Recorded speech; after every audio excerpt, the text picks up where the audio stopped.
By September 2001, reports of the AUC's human rights violations were piling up in the US State Department. American government officials decided to list Colombia's paramilitaries as a foreign terrorist organization, making it a federal crime to give them money.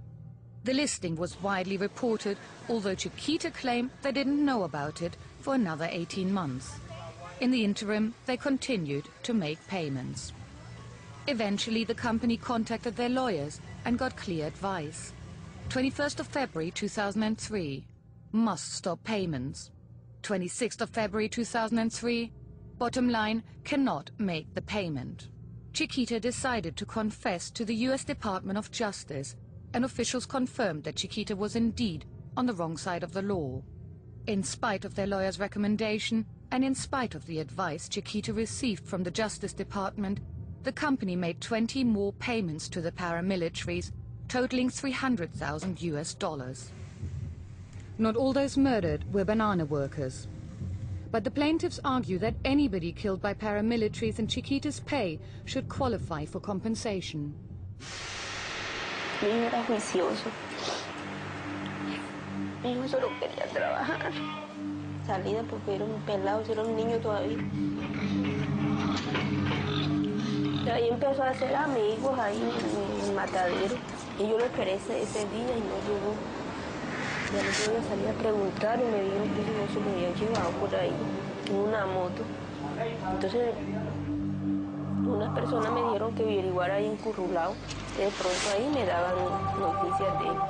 Y después la fiscalía me dijo que mi hijo era muerto, que no lo buscara más.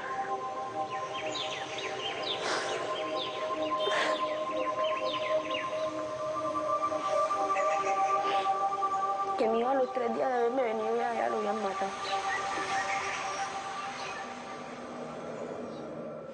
Yo pienso que porque no debía sentir miedo, pero lógico que lo debo de sentir. Porque al fin y al cabo pues, los victimarios son ellos. Entonces, porque si yo soy la víctima, tengo que andar con miedo. This is a nasty situation, what? Quite all right, old fellow. Chin up and all that. Carry on. I'm Chiquita Banana, and I've come to say that you really shouldn't treat a fellow man this way if you like to be... Behind the scenes, US authorities were carrying out an investigation, and Chiquita's lawyers started negotiating the company's position. On the 19th of March 2007, the US Department of Justice announced that Chiquita had entered a plea agreement. The sentence included a $25 million criminal fine, as well as a promise to collaborate in the ongoing investigation. US Attorney Taylor concluded that funding a terrorist organization could never be treated as the cost of doing business. Chiquita's defense had been, and still is, that if they hadn't paid the paramilitaries would have killed their workers. The company declined to give us an interview, but sent a statement. Chiquita Brands was a victim of extortion in Colombia, and at all times the company acted to protect the lives and safety of our employees. But lawyer Paul Wolf is convinced that this defense won't be strong enough. They signed the indictment. His word for word is the same. They admitted everything that they were accused of by the Department of Justice, including this knowledge element of knowing what the AUC was doing, the monthly payments. When they admitted that, they signed the plea agreement, and that becomes a basis for a civil suit. Chiquita admitted their payments between 1997 and 2004 totaled $1.7 million US. The central piece of evidence is an admission, and I don't see how we can lose with that admission. I really don't see how we can lose.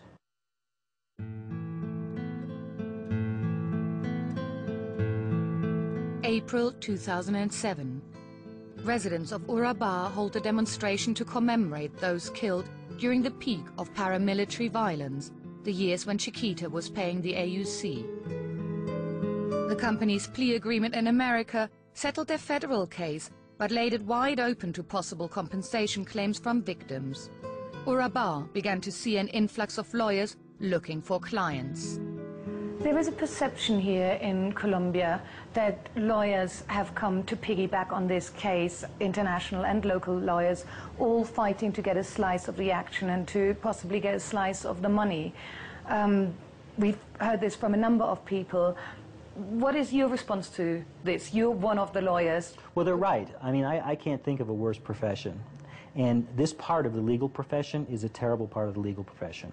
It attracts people who go to natural disasters like earthquakes and signing up people, hey, I heard your husband died, sign on the dotted line. It's really ugly. But I do believe it's a good cause at the end of the day. In Colombia's capital, Bogotá, a collective of local lawyers are also preparing for court action against Chiquita. But Alirio Uribe is working on a private criminal case. Para nosotros, lo importante entonces no es, en este caso, buscar un dinero. Nosotros lo que estamos buscando es justicia. Uribe wants to see 13 of Chiquita's board members extradited to Colombia to face charges relating to their responsibility for the crimes against humanity and human rights violations committed by the paramilitaries. Records of board conversations and internal mail contained in the indictment, taken with stories in the US press, detail the role that Chiquita's senior executives played during the period of illegal payments. For example, on April 3, 2003, Robert Olson, a vice president in the company's legal counsel, defiantly dismissed the scrutiny of Department of Justice officials, saying, "Just let them sue us, come after us."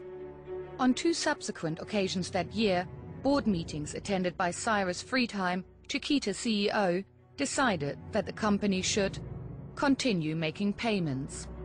But eventually Chiquita's directors woke up to the danger they were in. On December 22, 2003, Roderick Hills, head of the company's audit committee, told the board that we appear to be committing a felony. Nosotros tenemos muchas dificultades en Colombia para que haya justicia, pero si no hay investigación criminal en Estados Unidos, por lo menos estamos tratando de que la haya en Colombia con todos los riesgos para las víctimas, los riesgos para los abogados que nos metemos en los casos. Las víctimas que nos han dado poder a nosotros están esperando justicia también. Y es que vayan a prisión los que cometieron los crímenes. Just now, Colombia is grappling with the many meanings of justice. Across the country, thousands of victims and their relatives are coming forward to help resolve the crimes of the past.